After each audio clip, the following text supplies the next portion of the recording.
주아롱쌤 책 읽는 시간입니다. 오늘도 더 해빙에서 한 구절 더 갖고 왔습니다. 오늘은 고정관념을 깨라 라는 구절입니다. 책 내용 바로 살펴보도록 하겠습니다. 고정관념을 깨라. 올해 66이 되신 어머니가 떠오르네요. 환갑이 지났으니 두 번의 토성 리턴이 다 지나간 셈이잖아요. 어머니처럼 나이가 드신 분들도 해빙을 하면 행운을 끌어올 수 있을까요? 대화를 나누다 보니 문득 어머니가 생각났다. 아버지를 떠나 보내고 나서도 자신을 위해 돈을 쓰지 못하는 어머니. 이제 좀 편안하게 사시라고 말하면 늘 이렇게 대답하시곤 했다. 평생을 절약하고 살았는데 이제 와서 그걸 바꾸기 쉽나. 나는 혼자 남은 어머니가 행복하기를 바란다. 아버지는 그렇게 가셨으나 어머니는 남은 인생을 마음껏 즐기셨으면 좋겠다. 그리고 나는 안다. 가장 좋은 방법이 바로 해빙이라는 것을. 내 질문에 서유는 명쾌하게 답을 주었다. 너무 늦은 때란 없어요. 해빙이 가져오는 행운은 나이를 가리지 않아요. 그녀는 잠시 멈추었다. 다시 이어 말했다. 문제는 고정관념이에요. 20대여도 고정관념에 붙잡혀 있다면 해빙의 효과를 보기 힘들죠. 반대로 7, 80대라도 고정관념에서 자유롭다면 언제든 해빙을 통해 부자가 될 수 있어요. 전혀 생각지 못한 답이었다. 나이가 아니라 그 사람이 지닌 고정관념이 문제라는 의미였다. 내 고루한 생각을 바꿔놓은 그 통찰력에 감탄이 나왔다. 아하, 그렇군요. 그럼 고정관념에서 벗어나면 누구든 해빙을 통해 부자가 될 수 있는 건가요? 네, 고정관념은 자신의 마음을 들여다보는 렌즈를 흐리게 하고 부자가 되는 길을 막아버리죠. 모든 것이 이해가 되었다. 토성 리턴 시기에 내가 왜 그 자리에 주저앉아 버렸는지. 그때는 월급을 모아 저축하는 것 외에는 아무런 방법이 없어 보였어요. 그래서 부자가 되지 못할 거라고 미리 포기해버렸죠. 지나고 보니 고정관념에 얽매여 있었던 거네요. 그러고 보면 결정적인 순간마다 내 발목을 잡은 것도 고정관념이었다. 새로운 도전을 앞두고 있거나 부자가 되겠다는 꿈을 꿀 때면 누군가 내 귀에 이렇게 속삭이는 듯 했다. 요즘 같은 불경기의 도전이라고? 말도 안 되는 소리. 신문만 펼쳐도 망하는 사람들 소식으로 가득한데 세상은 낭떠러지야. 그냥 직장에 다니며 편하게 월급 받는 것이 최고지. 너같이 평범한 사람이 어떻게 부자가 되겠어. 상속받은 재산이 있거나 엄청난 재능이 있는 것도 아니잖아. 꿈 깨고 얼른 정신 차려. 여기까지 생각하고 나자 내가 갇혀있던 고정관념에 대해 조금 더 자세하게 알고 싶었다. 정보기술이 발달하고 4차 산업혁명이 가속화되면서 기존의 관념들이 조금씩 깨져가는 것 같아요. 과거에는 의사, 변호사가 되거나 좋은 회사에 취직하는 것이 최고라고들 했잖아요. 그런데 요즘은 그렇지 않더라고요. 창업을 통해 남다른 길을 걷는 사람들도 늘어났고요. 유튜버나 크리에이터 등 새로운 직업을 택한 사람들이 성공하는 경우도 많아졌지요. 서윤이 입가에 미소를 머금은 채 동의한다는 듯 고개를 끄덕였다.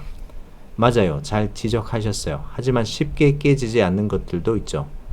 그리고 나를 차분하게 응시하며 질문을 던졌다. 해빙에 있어서 무엇이 가장 중요하다고 했죠?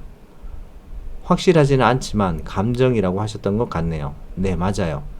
아직까지 쉽게 깨지지 않는 고정관념이 바로 감정에 얽힌 것들이죠. 그 의미를 곱씹어 보고 있는데 그녀가 나에게 질문 하나를 던졌다. 자, 친구가 남편과 이혼했다고 해보죠. 그 친구에게 뭐라고 하시겠어요?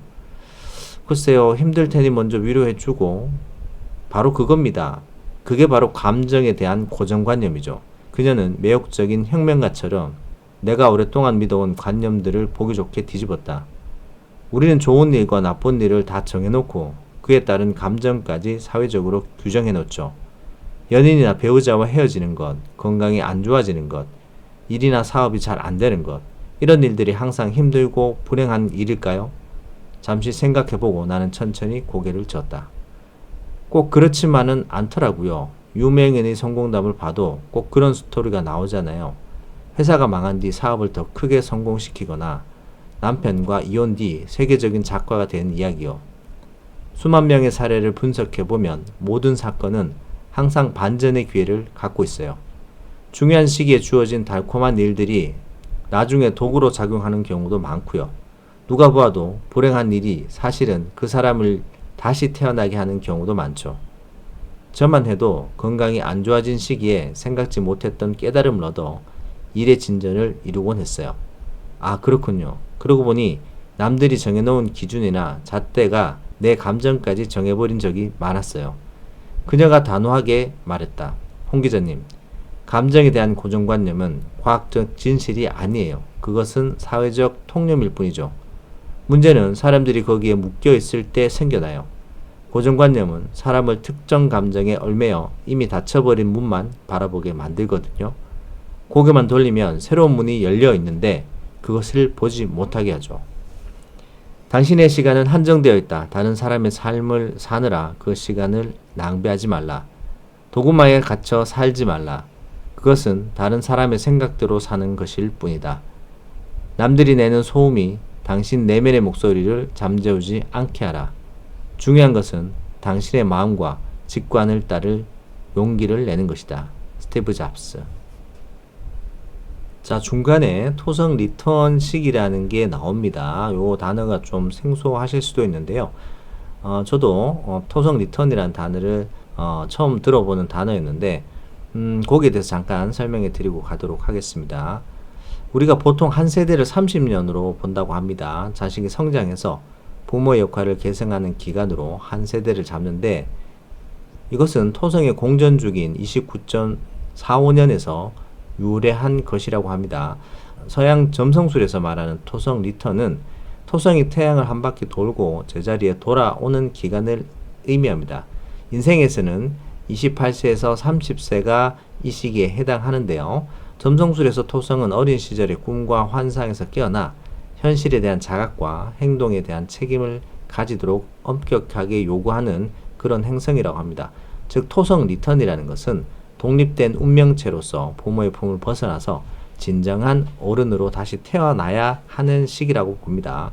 그래서 토성 리턴은 보통 28세와 30세, 58세와 60세 이렇게 두 번 찾아온다고 합니다. 최근에는 수명이 더 많이 늘어났기 때문에 90세까지 한 번 더 오는 경우도 생기겠지만 대부분 인생에서 터닝 포인트라고 불리는 그런 시기가 오는 것이 28세에서 30세, 58세, 60세 이거 보통 이런 시기에 토성 리턴 시기였다라고 말을 하고 있는 것 같아요. 그래서 오늘 고정관념을 얘기를 하면서 사회적 통념이다. 감정에 대한 고정관념. 어떤 일이 이 일은 좋은 일이고 저 일은 나쁜 일이야. 뭐 남들과 헤어진다거나 남들과 사별한다거나 아니면 내가 일을 못하게 된다거나 이런 것들이 나쁜 것이라고 생각하고 안 좋은 것이라고 생각하는데 이것은 과학적인 것이 아니라 결국 사회적 통념이라는 것입니다. 그래서 그런 고정관념에서 벗어났을 때 새로운 문이 발견된다라고 합니다. 너무 늦은 때는 없다라고 하죠. 행운을 가져오는 해빙은 나이를 가리지 않는다. 고정관념은 자신의 마음을 들여다보는 렌즈를 흐리게 하고 부자 되는 길을 막아버린다. 그래서 고정관념에 대해서 오늘 다시 한번 생각해보는 그런 날이 된 것 같습니다. 오늘은 여기까지 하도록 하겠습니다. 주말 잘 보내시기 바랍니다. 감사합니다.